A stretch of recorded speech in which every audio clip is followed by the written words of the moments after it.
Hello students, ಎಲ್ಲರಿಗೂ ನಮಸ್ಕಾರ. ಇವತ್ತಿನ ಒಂದು ವಿಡಿಯೋದಲ್ಲಿ KPTCL ನವರು ಏನು ಬಿಟ್ಟಿದ್ರು 2975 ಪೋಸ್ಟು.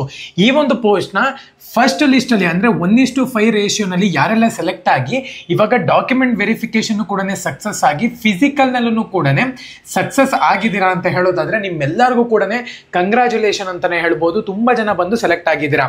ಸೊ ಇವಾಗ ಸೆಕೆಂಡ್ ಲಿಸ್ಟಿಗೆ ತುಂಬ ಜನ ಬಂದ್ಬಿಟ್ಟು ವೇಟ್ ಮಾಡ್ತಿದ್ದೀರಾ. ಆ್ಯಕ್ಚುಲಾಗಿ ಇದ್ರ ಬಗ್ಗೆ ಮಾಹಿತಿ ಕೊಡ್ತೀನಿ. ನನ್ನ ಚಾನಲ್ಗೆ ಸಬ್ಸ್ಕ್ರೈಬ್ ಮಾಡ್ಕೊಂಡಿಲ್ಲ ಅಂದರೆ ಸಬ್ಸ್ಕ್ರೈಬ್ ಮಾಡಿಕೊಂಡು ಪಕ್ಕದಲ್ಲಿರುವಂಥ ಒಂದು ಬೆಲ್ ಐಕಾನ್ನ ಕ್ಲಿಕ್ ಮಾಡೋದು ಮರಿಬೇಡಿ. ಸಬ್ಸ್ಕ್ರೈಬ್ ಮಾಡ್ಕೊಂಡ್ರೆ ಮಾತ್ರ ನನಗೆ ನೋಟಿಫಿಕೇಶನ್ ಬರ್ತದಕ್ಕೋಸ್ಕರ ಸಬ್ಸ್ಕ್ರೈಬ್ ಮಾಡ್ಕೊಳ್ಳಿ. ಬನ್ನಿ ವಿಡಿಯೋನ ಸ್ಟಾರ್ಟ್ ಮಾಡೋಣಂತೆ. ಮೊದಲನೇದಾಗಿ KPTCLನ 2975 ಪೋಸ್ಟ್ಗೆ ಯಾರೆಲ್ಲ ಅಪ್ಲೈ ಮಾಡಿ 1:5 ರೇಷಿಯೋನಲ್ಲಿ ಸೆಲೆಕ್ಟ್ ಆಗಿದ್ದೀರೋ, ಸೊ ಇವಾಗ ಡಾಕ್ಯುಮೆಂಟ್ ವೆರಿಫಿಕೇಶನ್ ಕೂಡ ಕಂಪ್ಲೀಟ್ ಆಗಿ ಫಿಸಿಕಲ್ ಸೆಲೆಕ್ಟ್ ಆಗಿದ್ರೆ ಅಂದ್ರೆ ಓಕೆ. ಇವಾಗ ಫಿಸಿಕಲ್ ಫೇಲ್ ಆಗಿದ್ರೆ ಅಂತ ಹೇಳೋದ್ರೆ ಡಾಕ್ಯುಮೆಂಟ್ ವೆರಿಫಿಕೇಶನ್ ಅನ್ನ ನಿಮ್ದು ಸಕ್ಸಸ್ಫುಲ್ ಆಗಿ ಕಂಪ್ಲೀಟ್ ಆಗಿದೆ ಅಂತ ಹೇಳೋದಾದ್ರೆ ಸೆಕೆಂಡ್ ಲಿಸ್ಟ್ ಬರುತ್ತೆ ನೋಡಿ, ಅವಾಗ ನಮ್ಮನ್ನ ಸೆಲೆಕ್ಟ್ ಮಾಡ್ಕೊಂತಾರ ಅಂತ ಹೇಳಿ ಒಂದು ಕ್ವಶನ್. ಓಕೆನಾ. ಎರಡನೇ ಕ್ವಶನ್ ಬಂದ್ಬಿಟ್ಟು ಸೆಕೆಂಡ್ ಲಿಸ್ಟ್ ನಲ್ಲಿ ಡಾಕ್ಯುಮೆಂಟ್ ವೆರಿಫಿಕೇಶನ್ ಅವರು ಫೇಲ್ ಆಗಿದೆ ಅಂತ ಹೇಳೋದಾದ್ರೆ, ಡಾಕ್ಯುಮೆಂಟ್ ವೆರಿಫಿಕೇಶನ್ ಒಂದು ಫೇಲ್ ಆಗಿದೆ ಅಂದ್ರೆ ನಮ್ಮನ್ನ ಸೆಕೆಂಡ್ ಮೆರಿಟ್ ಲಿಸ್ಟ್ಗೆ ಕನ್ಸಿಡರ್ ಮಾಡ್ತಾರಾ, ಸೆಲೆಕ್ಟ್ ಆಗುತ್ತಾ ನಮ್ಮ ಒಂದು ನೇಮು ಅಂತ ಹೇಳ್ಬಿಟ್ಟು ತುಂಬಾ ಜನ ಕೇಳ್ತಿದ್ವಿ. ಸೊ ಇವೆರಡು ಕ್ವಶನ್ ತುಂಬ ಜನ ಕೇಳ್ತಿದ್ರ, ಇವಾಗ ಉತ್ತರ ಕೊಡ್ತೀನಿ. ಸೊ ಇವಾಗ ಈ ಡಾಕ್ಯುಮೆಂಟ್ ವೆರಿಫಿಕೇಶನ್ ಮತ್ತೆ ಫಿಸಿಕಲ್ ಎಲ್ಲಾರ್ದು ಕೂಡ ಸೆಲೆಕ್ಟ್ ಆಗಿರುತ್ತೆ ಇವಾಗ.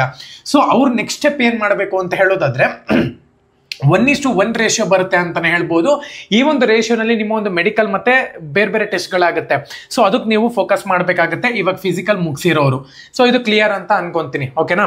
ಇವಾಗ ನೆಕ್ಸ್ಟ್ ಫಸ್ಟ್ ಪಾಯಿಂಟಿಗೆ ಬಂದ್ಬಿಡೋಣಂತೆ. ಇವಾಗ ಡಾಕ್ಯುಮೆಂಟ್ ವೆರಿಫಿಕೇಶನ್ ಸಕ್ಸಸ್ ಆಗಿರುತ್ತೆ, ಫಿಸಿಕಲ್ ಫೇಲ್ ಆಗಿರುತ್ತೆ ಅಂಥವ್ರನ್ನ ನೆಕ್ಸ್ಟ್ ಸೆಕೆಂಡ್ ಲಿಸ್ಟಲ್ಲಿ ಸೆಲೆಕ್ಟ್ ಮಾಡ್ಕೊತಾರ ಅಂತ ಹೇಳಿ. ಆ್ಯಕ್ಚುಲ್ ಆಗಿ ಇದು ಇನ್ನು ಕನ್ಫರ್ಮೇಷನ್ ಇಲ್ಲ. ಸೆಕೆಂಡ್ ಲಿಸ್ಟ್ಗೆ ಡಾಕ್ಯುಮೆಂಟ್ ವೆರಿಫಿಕೇಶನ್ ಒಂದು ವೇಳೆ ಪಾಸ್ ಆಗಿದೆ ಅಂತ ಹೇಳೋದಾದ್ರೆ ಆಲ್ಮೋಸ್ಟ್ 50-50 ಅಂತಲೇ ಹೇಳ್ಬೋದು ಸೆಲೆಕ್ಟ್ ಆಗೋದು. ಯಾಕಂದರೆ ತುಂಬ ಜನ ಬಂದು ನ್ಯೂ ಸೆಲೆಕ್ಟ್ ಆಗೋರು ತುಂಬ ಜನ ಇದ್ದಾರೆ. ಅದಕ್ಕೋಸ್ಕರನೇ ಇದೊಂದು 50-50 ಅಂತಲೇ ಹೇಳ್ಬೋದು.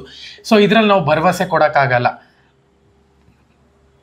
ಸೆಕೆಂಡ್ ಇದಂತೂ ಪಕ್ಕ ಗೊತ್ತಿದೆ, ಡಾಕ್ಯುಮೆಂಟ್ ವೆರಿಫಿಕೇಶನ್ ಫೇಲ್ ಆಗಿದೆ, ಫಿಸಿಕಲ್ನಲ್ಲಿ ಅಟೆಂಡ್ ಮಾಡಿಲ್ಲ. ಡಾಕ್ಯುಮೆಂಟ್ ವೆರಿಫಿಕೇಶನ್ ಅನ್ನ ಫೇಲ್ ಆಗಿದೆ, ಫಿಸಿಕಲ್ನು ಕೂಡ ಫೇಲ್ ಆಗಿದೆ ಅಂತ ಹೇಳೋದಾದ್ರೆ ಯಾವುದೇ ಕಾರಣಕ್ಕೂ ಸೆಕೆಂಡ್ ಲಿಸ್ಟಿಗೆ ನಿಮ್ಮನ್ನ ಸೆಲೆಕ್ಟ್ ಮಾಡಲ್ಲ. ಯಾವುದೇ ಕಾರಣಕ್ಕೂ ಸೆಕೆಂಡ್ ಲಿಸ್ಟ್ಗೆ ನಿಮ್ಮನ್ನ ಸೆಲೆಕ್ಟ್ ಮಾಡೋದಿಲ್ಲ. ಸೊ ಇದರ ಒಂದು ಕನ್ಫರ್ಮೇಷನ್ ಅಂತೂ 100% ಆಗಿದೆ, ನಿಮ್ಮನ್ನು ಮಾತ್ರ ಸೆಲೆಕ್ಟ್ ಮಾಡೋದಿಲ್ಲ ಅಂತ ಹೇಳಿ. ಸೊ KPTCL ಬಂದ ಸೆಕೆಂಡ್ ಮೆರಿಟ್ ಲಿಸ್ಟ್ ಬಗ್ಗೆ ನೆಕ್ಸ್ಟ್ ಅಪ್ಡೇಟ್ ಮಾಡ್ತೀನಿ ಅಂತಲೇ ಹೇಳ್ಬೋದು. ಸದ್ಯಕ್ಕೆ ಇಷ್ಟು ಅಪ್ಡೇಟ್ ಮಾಡಿದ್ದೀನಿ. ತುಂಬ ಜನ ಬಂದು 1:1 ರೇಷಿಯೋನಲ್ಲಿ ನೆಕ್ಸ್ಟ್ ಸೆಲೆಕ್ಟ್ ಆಗಿಬಿಟ್ಟು ಮೆಡಿಕಲ್ ಎಲ್ಲನೂ ಕೂಡ ನೀವು ಮಾಡಿಸ್ಕೋಬೇಕಾಗುತ್ತೆ, ಮೆಡಿಕಲ್ ಟೆಸ್ಟ್ ಎಲ್ಲ. ಸೊ ಇವಾಗ 1:5 ರೇಷಿಯೋನಲ್ಲಿ ಡಾಕ್ಯುಮೆಂಟ್ ವೆರಿಫಿಕೇಶನ್ ಫಿಸಿಕಲ್ ಎಲ್ಲ ಯಾರ್ದೆಲ್ಲ ಪಾಸ್ ಆಗಿದೆಯೋ ಅವ್ರಿಗೆಲ್ಲರಿಗೂ ಕೂಡ ಕಂಗ್ರ್ಯಾಚುಲೇಷನ್. ತುಂಬ ಜನ ಬಂದು ಹೆಸ್ಕಾಮು, ಬೆಸ್ಕಾಮು, ಜೆಸ್ಕಾಮು, ಮೆಸ್ಕಾಮ್ನ ಒಂದು ಅಪ್ಡೇಟ್ ಕೇಳ್ತಿದ್ರಿ. ನಾಳೆ ಹೆಸ್ಕಾಮ್ನ ಒಂದು ಅಪ್ಡೇಟ್ ಸಿಗುವಂತ ಒಂದು ಚಾನ್ಸಸ್ ತುಂಬಾ ಇರುತ್ತೆ. ನಾಳೆ ನಿಮಗೆ ವಿಡಿಯೋ ಮಾಡಿ ತಿಳಿಸ್ತೀನಿ. ಜೈ ಹಿಂದ್.